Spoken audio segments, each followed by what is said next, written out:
Hello everyone. Thank you so much for joining us today for this webinar, a dialogue on advancing global cooperation for biodiversity. My name is Sogo Jafarzadeh. I'm the UN and Government Relations Coordinator of United Nations University Institute for Water, Environment and Health, and I'll be your moderator today. So just to let you know that this is the first of a series of webinars that we're organizing ahead of the Conference of the Parties of UNFCCC, UNCCD, and the Convention on Biological Diversity. The webinar is organized in collaboration with the Environment Management Group, and we are very proud to host this event today. Without further ado, I will pass on the floor to the head of the Secretariat of EMG, Mr. Hossein Fadai, for his opening remarks. Dear Hossein, the screen is yours. Thank you, Sogol and Kaveh and colleagues at the UNU in Canada. I'm very pleased to be with you today as we prepare for the Conference of the Parties of these three Rio Conventions. Thanks a lot for this opportunity. To the EMG Secretariat and good morning, good afternoon, good evening also to the all audience and participants who have been able to attend. We are actually in the midst of preparations for these COPs, and a number of discussions are taking place at all levels, at the government level, at the academic, scientific level, but also at the UN level, in order to make sure that we are all participating with some sort of coherent perspectives as what do we want from these scopes to achieve, and how can we help them achieve those objectives. So a few words basically to start about the EMG. First of all, some of you might not know what it is. It's a UN system coordination group on the environment, which has been established by the UN General Assembly. And it is composed of 52 UN organizations and IUCN and WWF as observers, and as well as UN Youth. So we are the most comprehensive group in the UN system that aims to promote cooperation, collaboration, and also coherence with regards to the environment.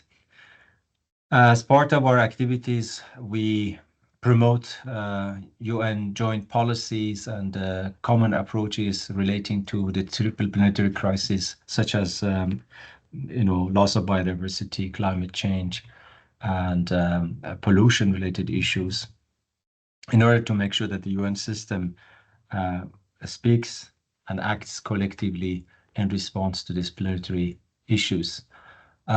We also provide a forum for the UN system to advocate on these emerging issues, and provides also its collective capacity to support member states in facing with these global challenges. As part of this advocacy and convening role, we provide a forum for UN agencies to come together to share their reflections on how they can support implementation of the multilateral environmental agreements. And this year of 2024 is a great opportunity because the three Rio COPs are sort of meeting consecutively in the next few weeks and month. So this is an opportunity for the UN system to go to these three Rio COPs with systemic and common messages, showing its collective capacity to support member states delivering on the sort of targets and goals that are set out by strategic documents of these three COPs. And in this specific case of the COP of the CBD, we have the recently adopted Kunming Global Biodiversity Framework, which is a framework for all of the UN system and not the Convention on Biodiversity. And this is one of the most comprehensive frameworks that has tried to apply this whole of a society approach, whole of a government approach in tackling with the biodiversity related issues. And it has a very human and human rights centric approach as well.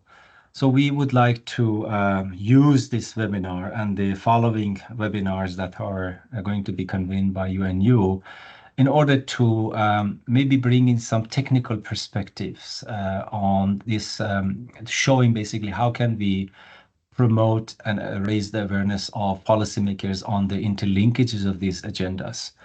So that they can take sort of policies that would support these MEAs all together in one go and not in as isolated agendas. We have observed in the last few years when we have studied the implementation of the MEAs that a lot of concentration, especially at the country level, has been on the climate change agenda, which is very important. But we have been advised to make sure that the foundations and the drivers of the climate change, when it is related to land restoration, land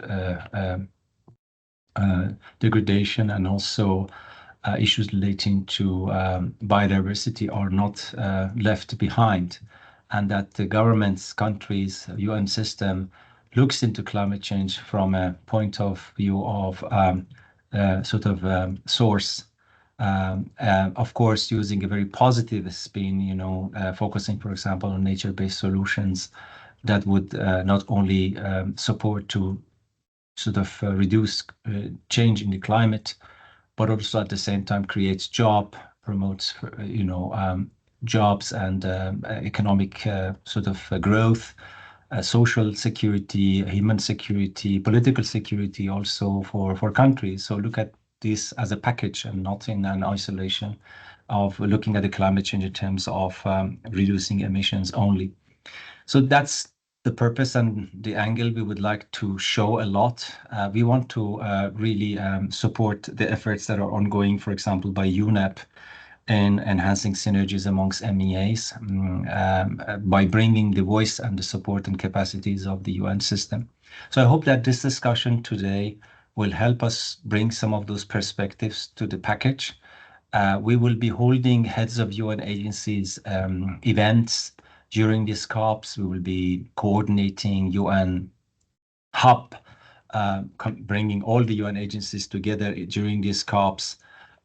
They feature a lot, showing this policy work of the UN system, and also the specific contributions of the UN organizations to the achievement of the specific targets of the CBD convention and also to this GBF.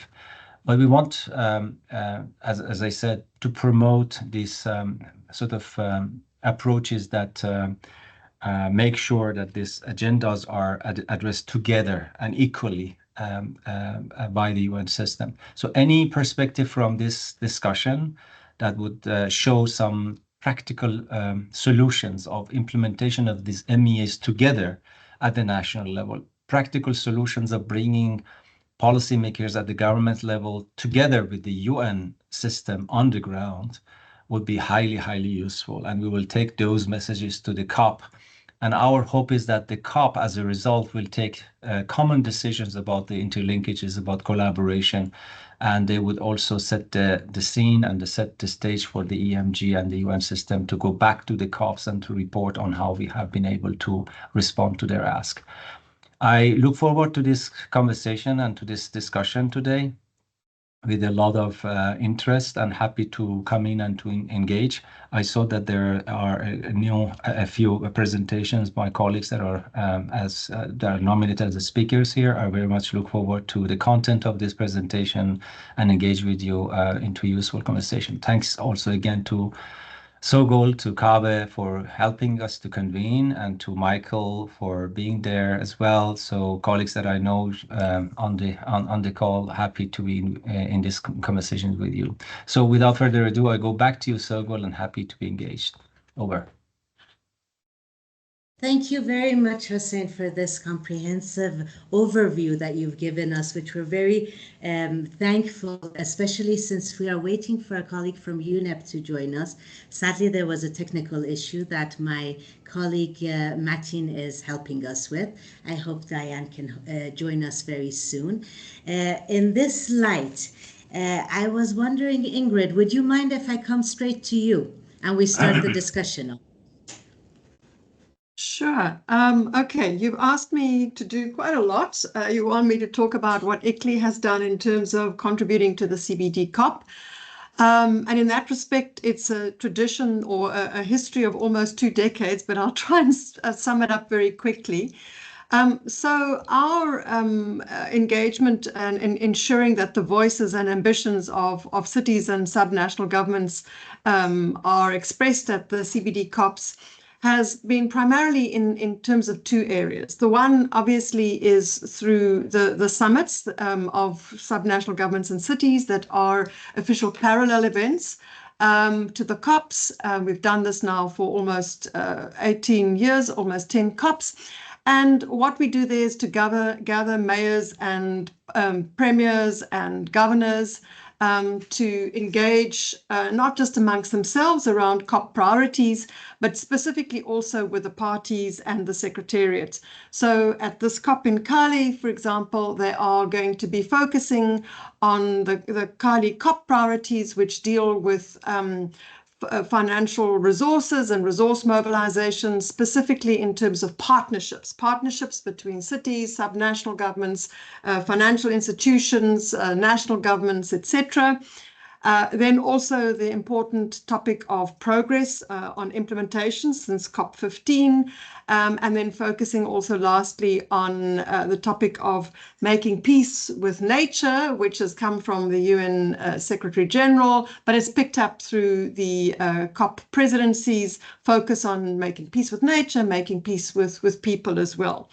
So that's the one area, and that really informs also the other area, and that is where ICLEI, through its representation on the local and subnational government major group in the CBD negotiations, expresses and represents the ambitions that are gathered through these summits, but also through the various structures, such as the CBD advisory committees on cities and subnational governments, where we have over the past decades influenced and made an input into the sorts of ambitions that are reflected in the decisions. And as a result, there's been more than 20 decisions since 2006, 2008 that recognize the contributions of local and subnational governments. And the 2 most important are Decision 1022, when renewed also by Decision 1512 in Montreal, which speaks specifically, and it's a dedicated decision to engaging local and subnational governments in the implementation of the biodiversity frameworks. And these 2 decisions represent the only mechanism amongst the Rio Conventions that incorporate multi-level governance and is accompanied by a very practical plan of action around how state parties and local and subnational governments can engage to support the implementation of, for example, the GBF. As far as NBSAPs are concerned, what ICLEI has done has to support the CBD Secretariat in developing guidelines on multi-level or integration vertically.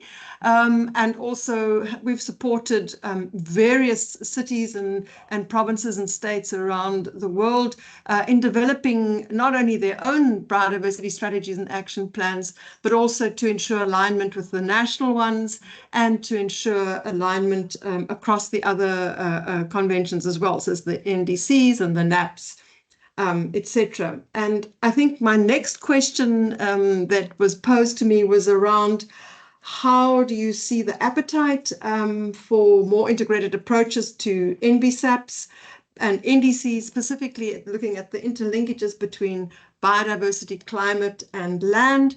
One of the things that we've seen happening over the decades is a greater understanding of the fact that these are not in silos, that they are interlinked, and actually at the level of cities, that is where, as we say in South Africa, the rubber hits the road, and that is where, because city administrations are the closest to the people, and that is where the climate change effects or the disaster is felt most directly and most concretely, there's a growing awareness that we need to integrate these things, that we cannot have a very sort of siloed approach to biodiversity or land degradation, etc.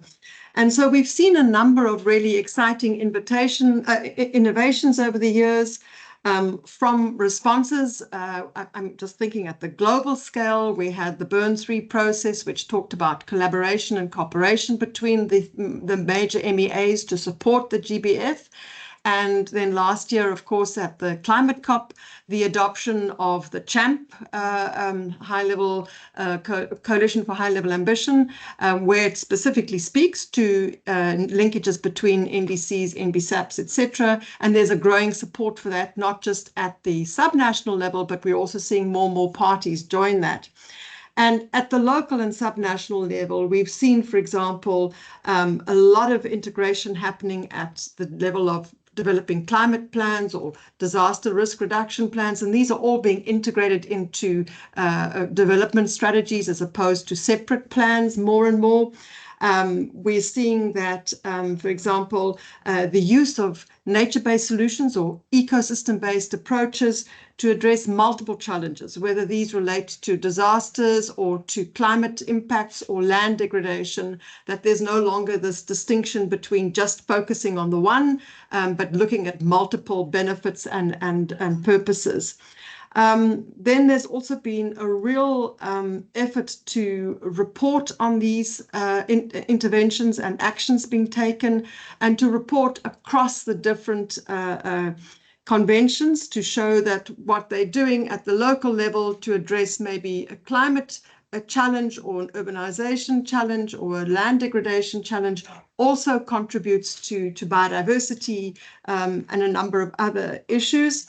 We're seeing even things like cities and municipalities changing the way in which they set up their budgets. So they're coming with green budgets or integrating budget allocation across different functions, whether these are planning or transportation or waste management, so that there's a mainstreaming of the biodiversity agenda within budgets as well. Some of the other interesting initiatives that we've seen, and this is something that's become more prevalent in the last few years, is a rights-based approach that's becoming more and more popular.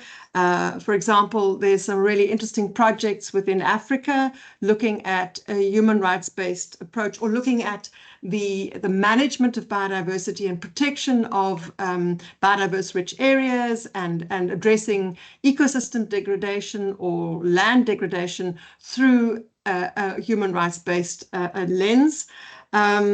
Biodiversity mainstreaming is another thing. There's also been some really interesting work and projects around nature's contribution to people and ecosystem valuation. So addressing spatial or sort of top level planning, strategic planning through the lens of what are the challenges we have, and then what are the contributions from nature that we have, that we can use these together and support our investment priorities at the city level. Livelihoods and the issue of addressing, particularly in the global south countries, we're seeing a stronger emphasis on not just having biodiversity strategies or climate strategies for the purpose of addressing climate and biodiversity loss, but specifically linking it to issues of equity, justice, livelihoods, and the whole notion of whether we talk about just transitions from an emissions and an energy perspective, or whether we talk about it from the perspective of restitution of access to resources and biodiversity conservations. And I think, Solgal, I'm going to end there. I can carry on and on and on, but let's hope that's given you some idea of what's happening at the city level.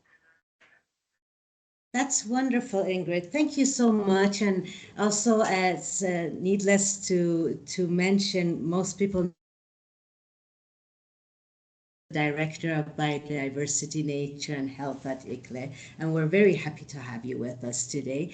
Initially, we had planned to start this webinar going from global to regional, subnational and local scale, and maybe this was a good event that we started at local and subnational at this point, and we can have a bottom-up approach today.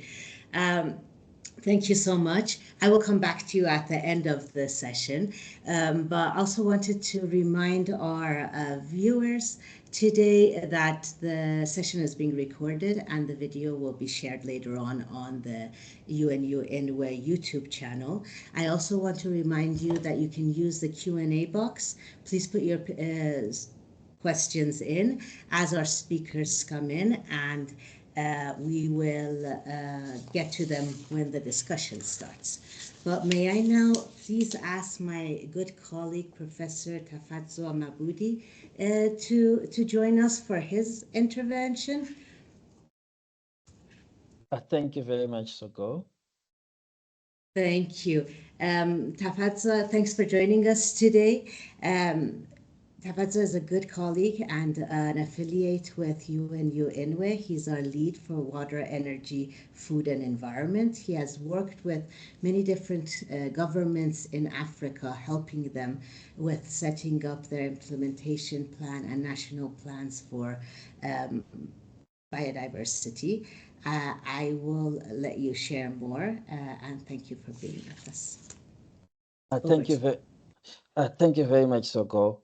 So indeed, I think we have been working through various organizations, mostly based in Africa, to support focal persons in the region in terms of developing and strengthening the NB subs, and also translating them into fundable documents, mostly to leverage climate funds and climate finance. A second area which I'll talk to later on is with regards to mainstreaming or aligning the NB subs and the NDCs, because we see that both policy frameworks, especially in the African context, are mostly coordinated through the same ministries, and from a governance perspective, it becomes easier if they are aligned, but also technically in terms of the outcomes that they seek to achieve, they are targeting similar environmental and socio-ecological outcomes or outputs. So there is much to gain in terms of synergizing those two policy frameworks. But in terms of the work that we have been doing at a regional level, it has mostly been directed at building the capacity of focal persons, the people involved in developing these strategic documents, strengthening their capacity, mostly in terms of broadening, bringing in systems approaches such as the water, energy, food, environment nexus, to informing how do we ensure integration in these strategic documents so that they are not in themselves silos and they are not in themselves compartmentalized. Because one of the challenges, again, is with regards to fragmentation, which makes implementation quite challenging, and then also makes the monitoring equally as challenging, because once you have fragmented implementation, then the monitoring becomes a challenge itself, and the subsequent reporting also becomes challenging. So if we can come up with frameworks for that allow for better integration as a beginning, and then build on those to inform monitoring and unified targets, then it makes for easier or more streamlined reporting for national governments, and also to then put that in line with like their national adaptation plans, their national development plans, so that we are not duplicating processes at the national level. And I think the other important thing to realize, especially within the African context, is how do we strategically link the NB subs in terms of job creation, poverty alleviation, addressing inequalities in these places, because those are major problems. So how do we reposition biodiversity within the context of the green or bioeconomy? How do we then get the NB subs to become a strategic or facilitating document in terms of unlocking investment or guiding investment in the sector to address what are government priorities that mostly reside in the socio-economic space.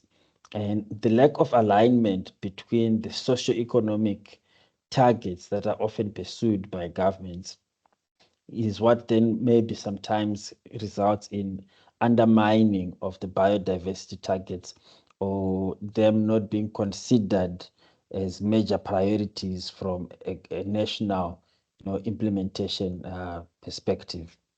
Thanks very much, Sogo.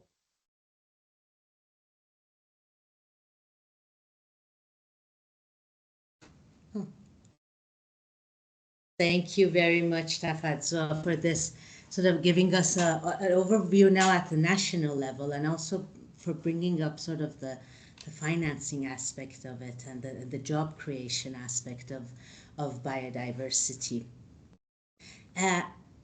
I wonder, can you reflect actually a little bit for us, if you don't mind, on what do you think the role of sort of building capacity within government bodies would be in the better implementation or more coordinated implementation of these multilateral environmental agreements overall?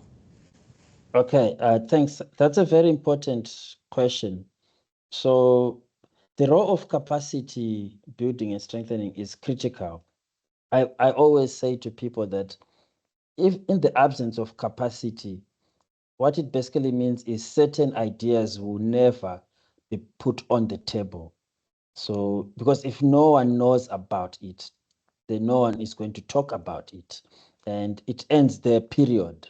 So a lot of things then don't happen, not because there's no space or opportunity, but simply because no one had the capacity to bring it on the table. No one had the capacity to articulate it and advocate for it. So that is why capacity building and strengthening becomes very important, so that we have these people in national governments, we have them at a regional level, and we need to ensure that we are getting the best science and best evidence to them. We need to ensure that they are able to translate that science and evidence into policy relevant actions and outcomes, and that they are able to defend those at in the right policy platforms. When sitting with their colleagues, they're able to justify why they are proposing a certain approach and so forth. And that is capacity building. And it is not a once-off thing that we should do once and have 1 week workshop and then go away. It has to be a sustained thing, because even when you go to school for life. You don't go for 1 week and then exit. So I think programmatically, as the UN and as the UNU, we have a critical role in terms of synthesizing the evidence. There are a lot of organizations that are generating evidence, but it's not always synthesized for uptake into policy. So we need to support synthesis of the knowledge, because we understand the global frameworks, we understand the policy landscape, and we've got the national relationships with governments. So we can assist with the evidence synthesis. We can assist with the continuous support to national focal persons in terms of training them, ensuring that there is a steady supply of information and evidence, and regularly updating them, because the evidence is always dynamic, it's always changing, new things are coming in. So what does it mean? How do they incorporate new evidence into existing programs and so forth? So I think there's a critical role that UN agencies and partners can play to support national processes, and then to also ensure that the national processes align with the global frameworks, and to also, especially in the global south, I work a lot in Africa, to ensure that Africa, through that capacity, is then strengthened to negotiate better and more proactively within these platforms. Thank you so much, Yes, it's actually a very important point that as the UN system, at UNU, we work a lot on the sort of science policy interface, but UN system as a whole, and also our colleagues at Environment Management Group, we do have a responsibility sort of to assist and simplify these processes for the governments.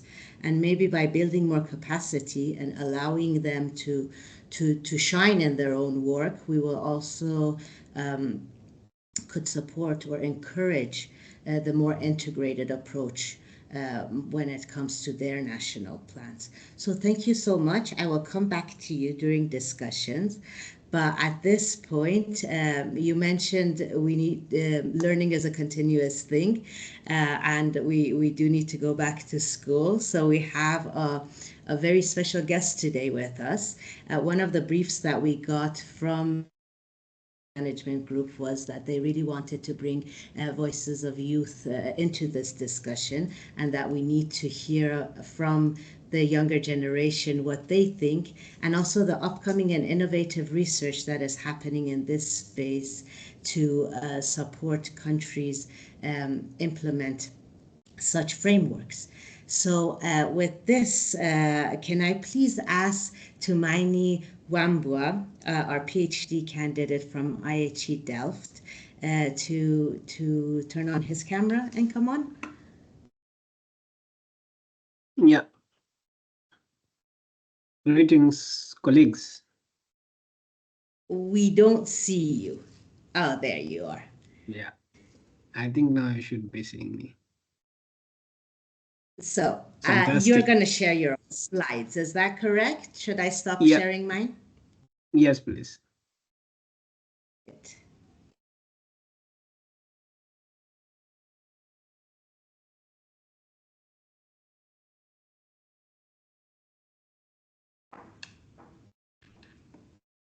Is my screen available for the live stream?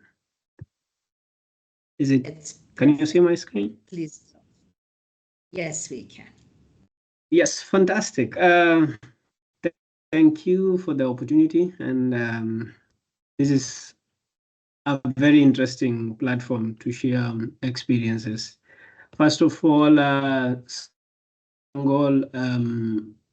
will share a couple of inputs on what I think as a younger generation, and I will start with what I'm calling a WEF plus Nexus based perspective of the GBF and Paris Agreement targets. So the question is, what really motivated, or what was the ambition to start the path to see the interactions or between the GBF and the Paris Agreement? As a younger generation and a scientist, I realized also that we have a proliferation of so many scientific tools which are predicting the scenarios, from the IPCC tools to pure hydrology tools to modeling tools that are predominantly presented in a scientific complex way.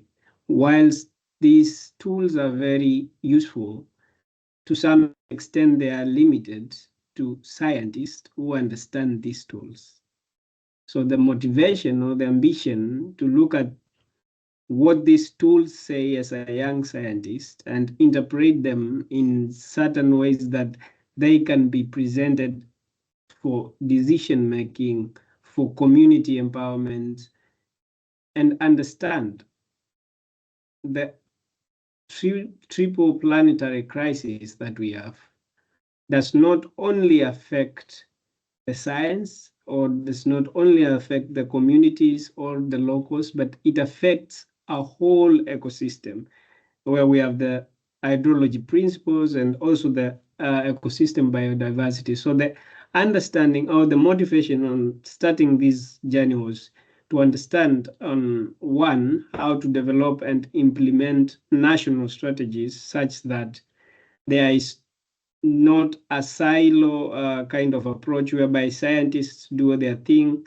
policymakers do their thing, and communities are left to devise their own indigenous knowledge ways of dealing with unpredicted and extreme events. Then the other thing is we are using limited resources globally. That means at any point we cannot provide certainty of having these resources to the maximum exploitation of everyone. So that we need then to understand what is the global condition of these resources.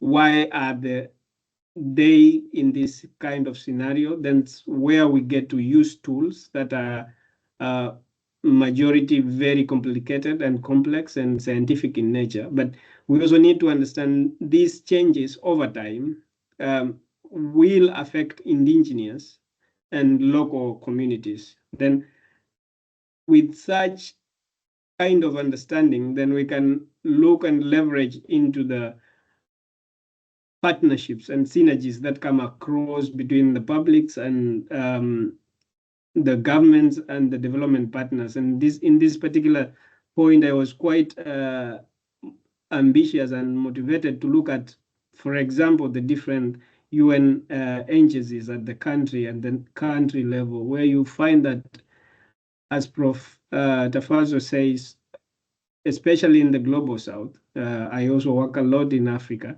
you find that the line ministries that are responsible or that are trusted with dealing with these national calamities are also the line ministries responsible for dealing with planning and processes of biodiversity restoration and development strategies. And they partner with different parts or different agencies within the UN family. So then the end point becomes that one agency in the UN family is partnering with a different department in a ministry.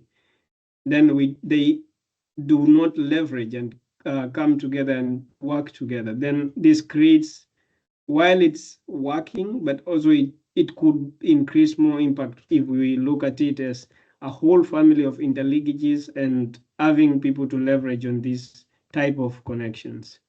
Then the other question was, why then map these linkages? As a young scientist, as a PhD candidate, then looking into the pressures of climate, the drivers of climate change, and the processes that as a globe we are trying to advance or try to achieve, then you find that while climate actions as targets with the NDCs and NBSAPs and the Paris Agreement, acting on one side will have an impact on the biodiversity, the inclusivity of a wetland, for example, such that if we conserve forest sinks, for example, then on one side we are conserving a sink, we are trying to minimize how we pollute or how we emit things or emissions to the atmosphere. But on the other side, we are protecting ecosystems. These ecosystems, like wetlands, is where we are fishing communities. And then when you look at these linkages, the point where they meet is where government departments, scientists, communities, then realize we are living in a time of limited resources. Instead of doing same or different approaches to protect one resource, we need to come together. So the ambition is to come up with a way of doing an approach that brings together different sectors, different players to come and manage a common scarce resource. And last but not least, as the younger generation, the aspiring, the one that is predictably to suffer a lot from the current extreme weather events in the age of climate change, the aspirations of the work that I am actively involved in is to, one, see that there is bigger promotion of integrated approaches or practices. How can we achieve this when we're talking about ecosystem-based approaches or climate-smart agriculture? These are predominantly scientific, but practiced by local communities. So if they are not translated in a way that local communities understand, then it will be very hard for these communities to participate and contribute in fighting or managing the scenarios as presented by climate change. Also, this is quite important for me as a younger generation and scientist. Professor Tafazo talks about competing for to achieve the same goal. So if you look at the NBSAPs and the NDCs, they are all feeding and trying to achieve a common goal of the Paris targets. So instead of having two parallel ways of doing things, why then not create and restructure things or approaches such as Paris capacity building, Paris community and capacity building groups, such that they include not only the high level, they include also practicing scientists and upcoming generations of scientists, such that the biodiversity and climate action goals are brought together.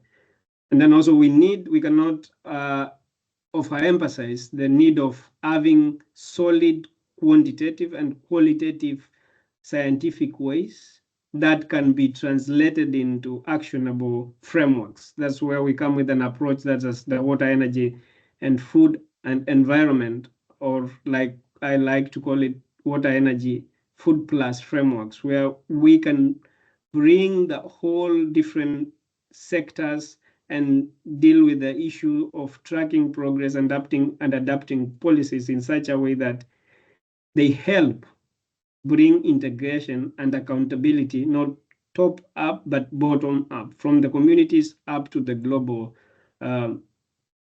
level. Then finally, I think incorporating the nexus thinking creates a very easy and low-lying way of understanding the problem at the simplest form, and also making it complex as per and when required. So the adaptability and flexibility of having policy action tools that explicitly include consideration at a certain scale then is something that needs and requires to be accommodated in the COPs. And finally, as a reflection, as a young scientist, I submit that also it is high time that there is deliberate efforts from the UN community to bring and somehow create capacity to the upcoming young generation, such that COPs and UNFCCC major events are not only for the high-end policy or decision makers, but also deliberately target the young and growing scientists, so that we can also sustain the climate action policies and action from science to policy to governance to community. Thanks.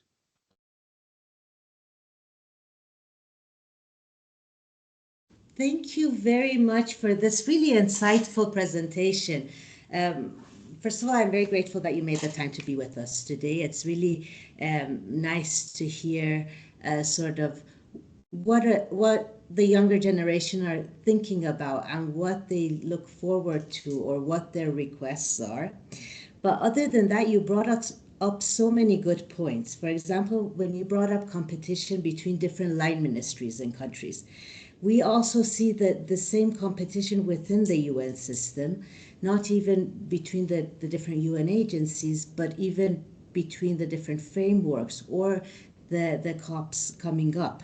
So really one of the reasons we decided to do these dialogues is now to come together and see how we can work better together. We all know that our resources are limited, and just to find a way to make sure the member states are also, and other partners, feel supported in rolling out their plans and achieving the related sustainable development goals. So thank you so much for being with us. Can I ask our other speakers to also join the screen now for the discussion part of this session? Dear Hossein, if you're with us, please also join us. We would love to hear your reflections as well. I think we sort of came to a Hossein is with us. Hossein, would you like to reflect on any of the presentations before I start with my questions? No, please go ahead with the questions.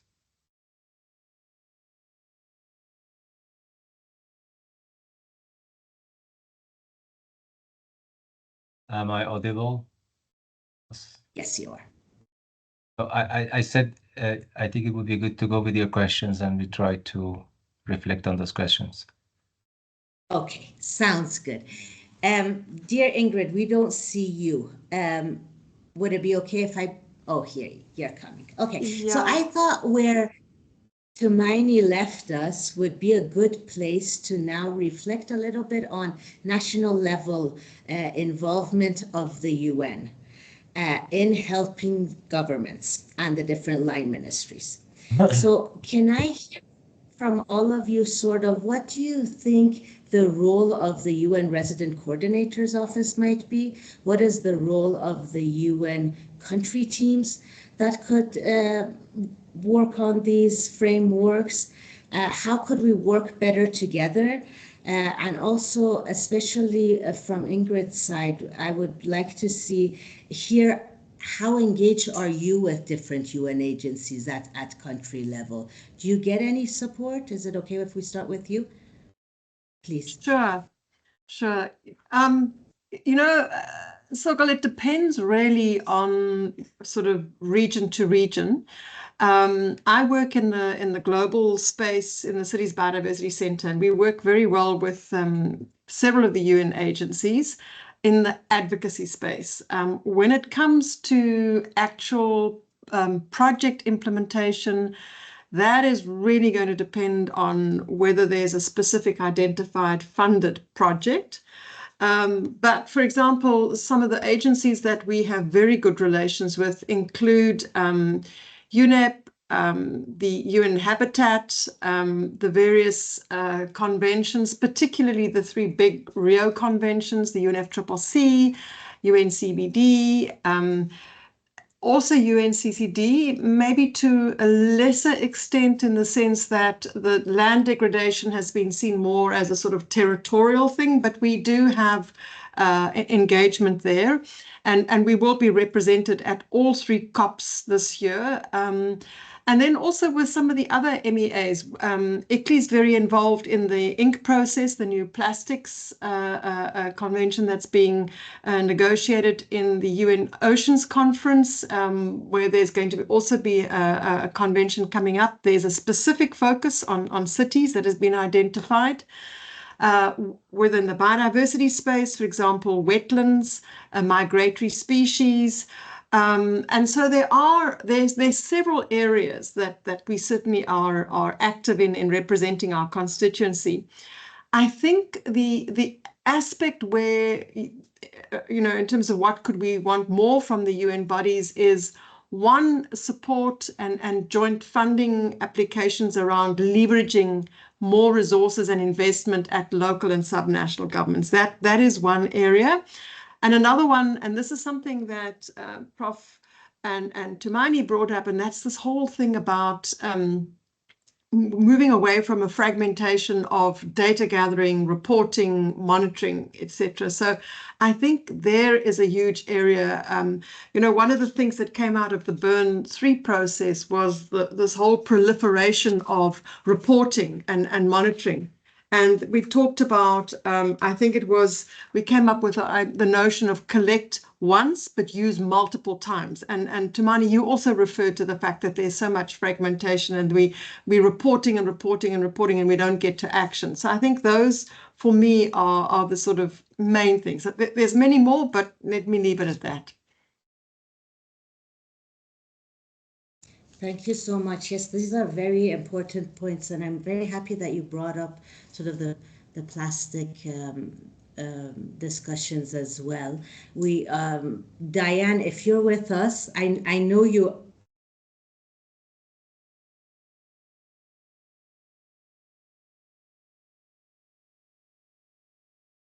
us and know that we missed you today.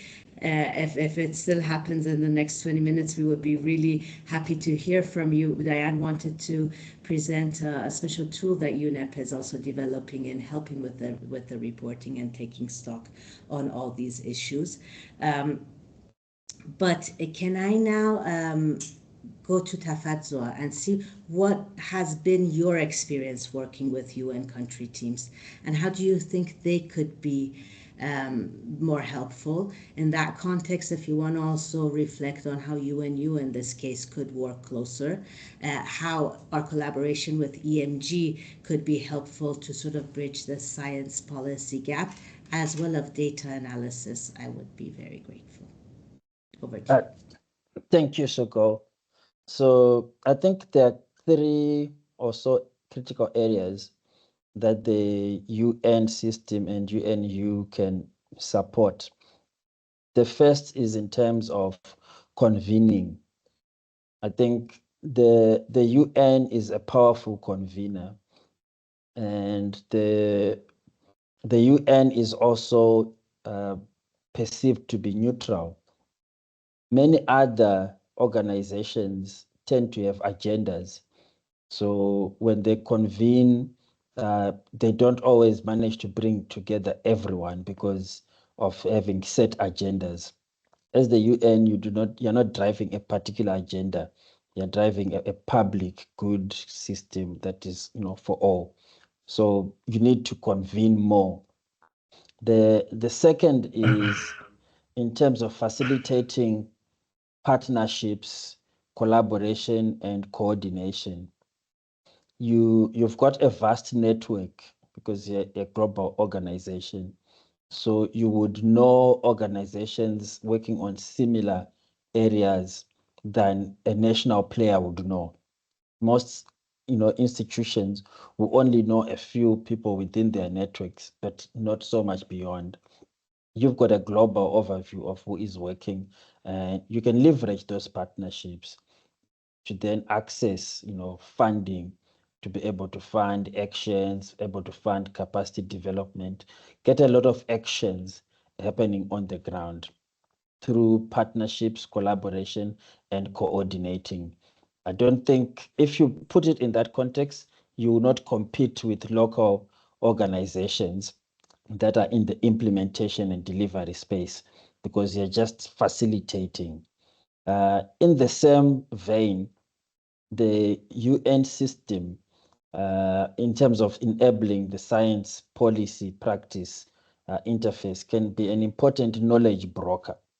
Now, knowledge brokering is basically the act of transmitting evidence, not always generating it, but just knowing where the evidence exists, who needs the evidence, and making sure that you connect the source of knowledge to where the need is located. And in between, maybe facilitating translation, because perhaps where the knowledge was generated, it was not generated for that particular user group, but you can translate it and contextualize it for the other person. So that's a third area that I then see the UNU system in particular, as a knowledge broker to facilitate this interface that we have. The last area that I would see, which is then cross-cutting across these, is in terms of capacity strengthening and, facilitating some of these knowledge exchanges, south to south, learning. There are many good examples of things being done, for example, in South America, that we could learn from and apply, so we don't have to reinvent the wheel per se. We don't have to spend resources in developing plans where other people have already developed them and implemented with success. We can learn and adopt. And you are in that space again to be able to support those sort of things at a national level. In terms, and I think these are things that the UN country level representatives can do in terms of catalyzing those sort of actions, linking in the right sort of partners to come into the space, and better communicating the country level context and priorities into the global space, so that the partners would then come already have a strong understanding of context in that regard.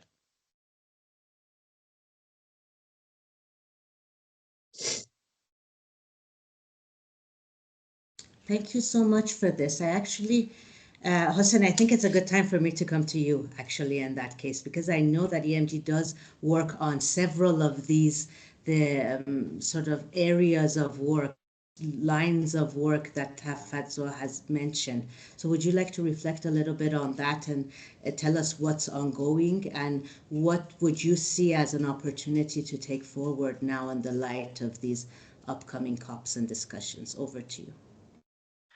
Thanks, Sogol, and thanks, friends, colleagues, for these thoughts that you have brought from academic point of view, from national point of view, from scientific point of view. These are all valuable information.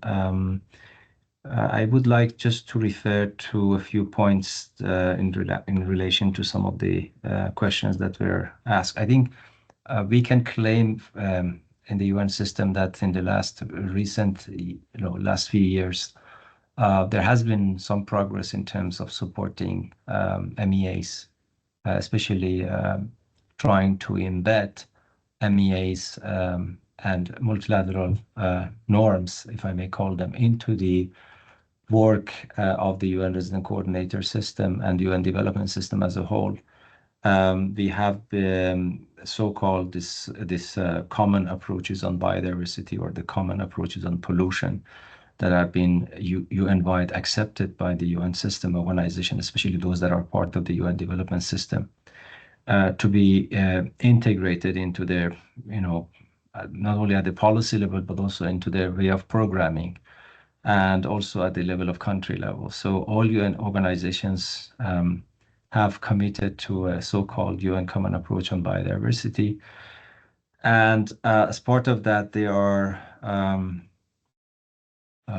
planned to not only raise awareness on biodiversity and its importance for economic growth, for social security, for creation of job, for reduction of inflation, and so on at the country level. So raise the awareness of the biodiversity and its services to different government sectors, but also integrate biodiversity thinking or, for example, nature-based solution into socioeconomic, human rights, humanitarian components of the so-called UN Cooperation Framework Agreements, which are a tool between the UN system and the governments to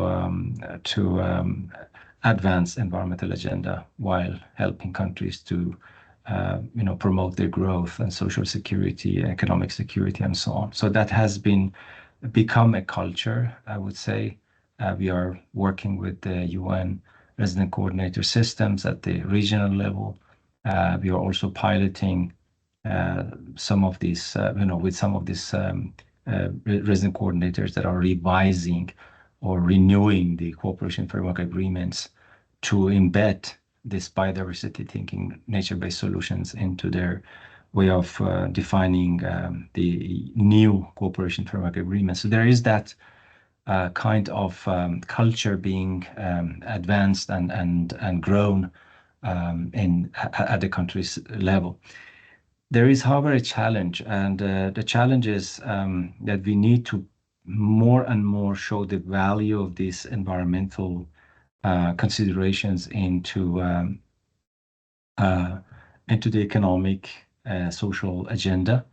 How through investment in the environment we would actually achieve concerns relating to inflation, job, and the others. So that still requires investment.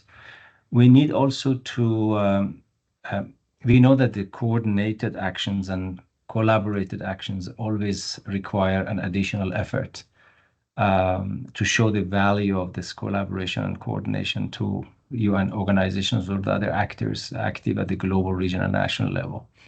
What is missing that we need to, and my hope is that through the conversations that we will have in the COP, especially when it comes to financing the environmental agenda, financing biodiversity agenda, is to look into ways to motivate collaboration, for example, through means of implementation, through financing. How can the Green Climate Fund, how can the Global Environmental Facility and other funds can consider incentives for collaborative projects, collaborative initiatives, and that can be applied at all levels, global, regional, and national level. Because without having that kind of incentives, having coherent approaches, implementing coherent approaches would be really immensely difficult in reality. So that's one of the hopes that we would like to realize, benefiting from this COP's environment and talking to various stakeholders and policymakers. We think that we have been able to provide a methodology to the UN system by which we can present environmental consideration standards or obligation as means of achieving sustainable development goals, food security, job security, and the others.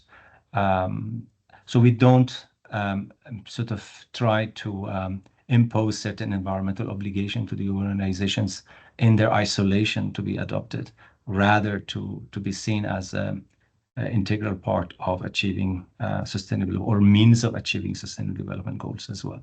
So there has been a growing culture. We know it's not perfect, but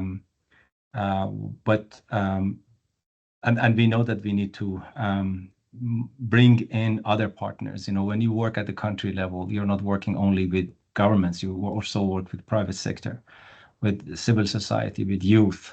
You need to encourage them, you need to involve them also into that package. But I can say that there is a growing awareness, there is a growing level of recognition of this, especially with countries, providing certain conditions nowadays for funding and for the youth movement that are really raising this public sort of attention to how do we work as a UN system, for example. And this is in a positive trend, but we need more and more to work with academia. There are environmental issues, as you know it very well, they are changing, there are new trends coming in, and there is always this challenge of making sure that the science is enough sort of clear and agile to match with policy making and vice versa, because there is always a gap between science and policy. So we're trying to work with our UNEP colleagues to promote science policy interface a lot.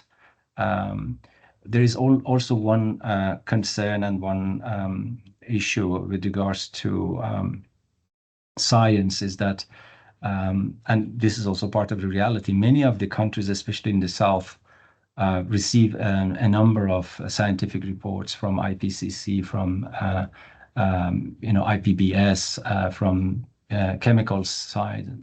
They are all relevant, but the capacity of the countries to absorb all and to be able to modify their policies, modify their legislations, and prepare the necessary capacity to correspond and to respond to those is not compatible with the level of norms that are receiving. So there's a big challenge there in helping countries building those capacities as well. So we have to be really cognizant of all these challenges and be able to find different types of solutions to help countries achieving these global goals. So I think that is it. Can go on forever, but back to you, Sogol, and happy to also receive other thoughts as we close this conversation. Thank you so much. We still have a few minutes left. So from our audience, if you have any questions, please do put it in the Q&A section. I think we have a question from a good colleague from UN Habitat in India.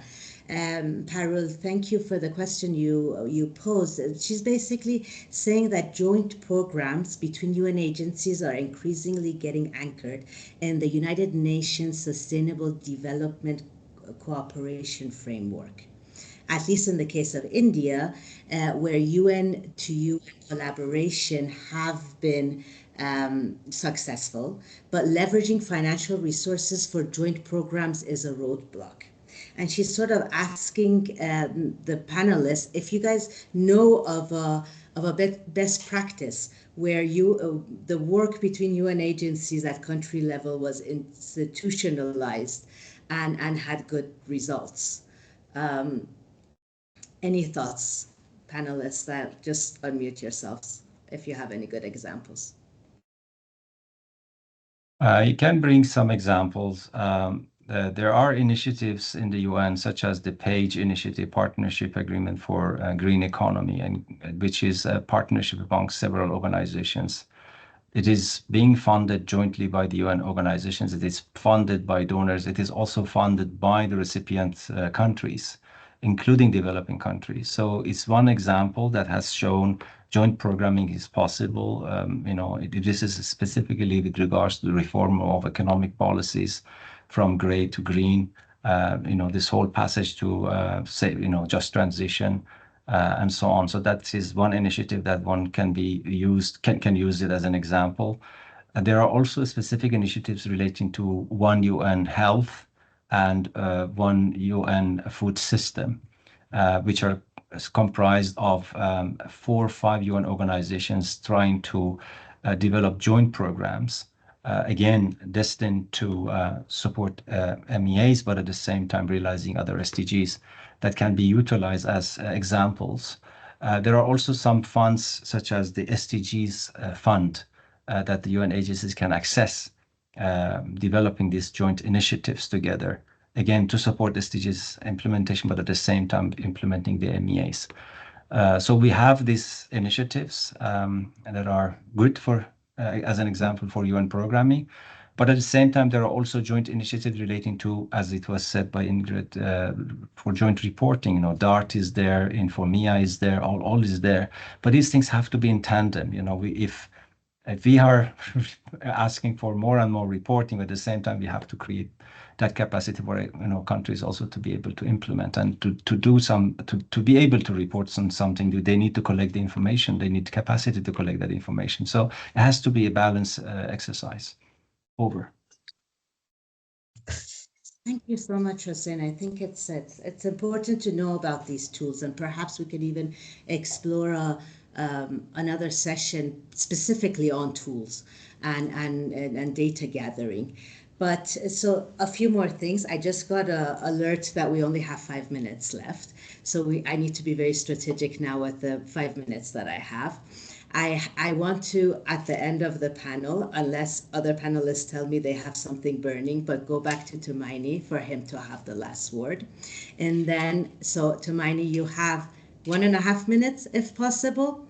Then I'm going to switch over to my colleague, Michael Stanley Jones, who is the rapporteur for this session, for a quick 2-minute reflection. And while he's speaking, I'm going to show you slides from our upcoming sessions related to the other 2 COPs.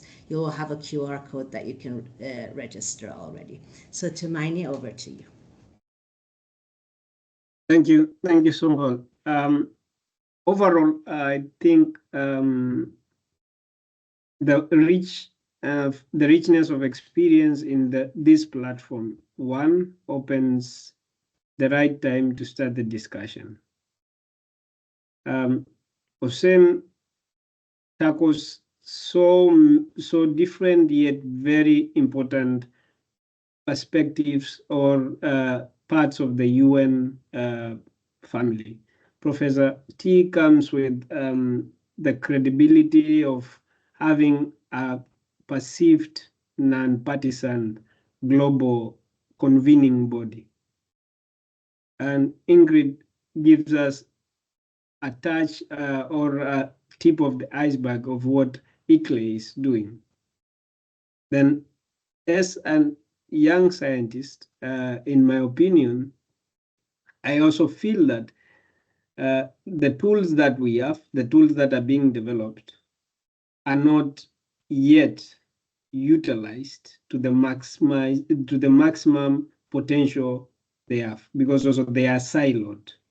They don't also make a lot of appearances, and these silos are also within certain specific high-profile levels.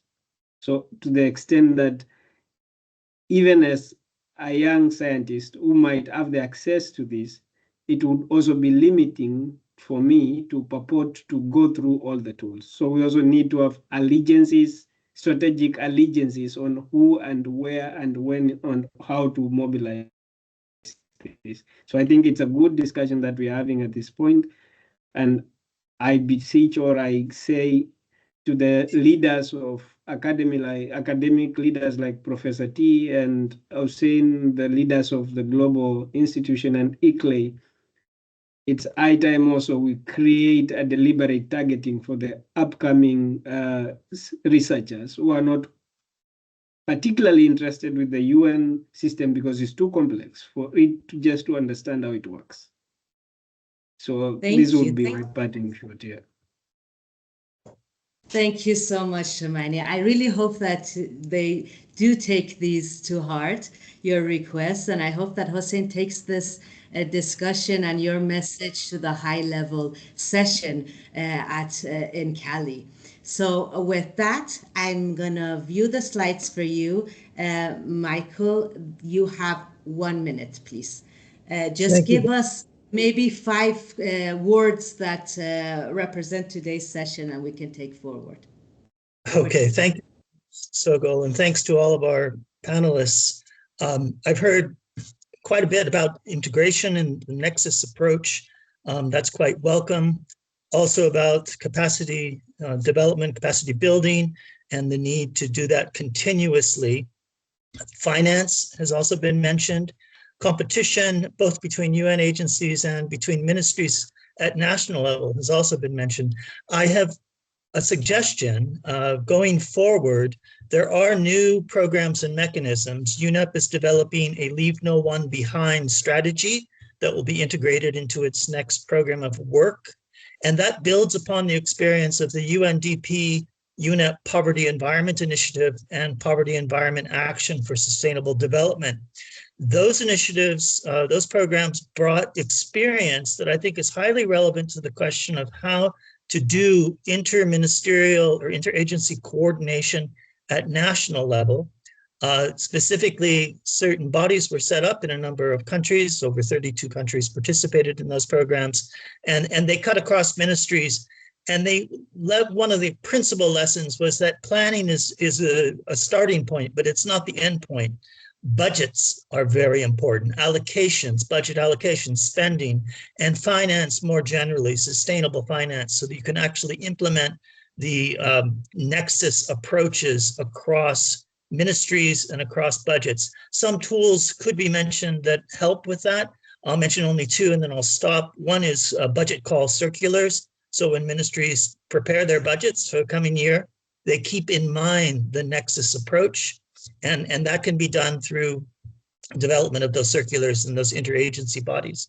And a second is green finance, green bonds. We have the experience in Indonesia of the green sukuk, the Islamic green bond, where you write the rules for raising the capital in such a way that the Nexus approach is integrated. Thank you very much. Thank you so much, Michael. Thank you to our participants for joining today. Thank you for the amazing panelists for stepping up, even though we were 1 speaker down. Hossein, thank you so much for the collaboration and for being here with us today. On behalf of UNU-INWEH, thanks for joining us. I hope to see you in the upcoming 2 webinars.